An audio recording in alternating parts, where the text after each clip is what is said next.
So many people ask me, Preddy, what's the best stocks to invest in? Like, what's this? I always tell them, there's three things I tell them. Number one, you gotta go into a business where there's a big market demand. Okay, so we all know that there's a big market demand. We gotta go. The second and third is the most important for this type of stuff.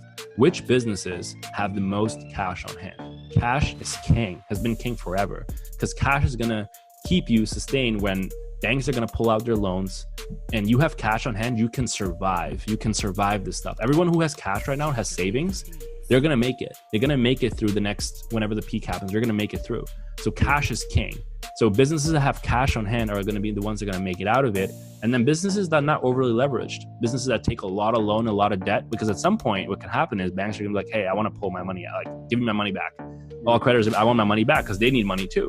Like all those companies are going to really collapse. So building a business that's as close as possible to be debt free, but also having cash on hand. And for a lot of businesses, it's tough, but for a lot of like solo businesses who we're talking to, it's also like a lot of like millennials who are, going every night out and doing stupid shit. I mean, those alcohol stuff could save you. Like seriously, I know it could be a matter of a few $1,000s.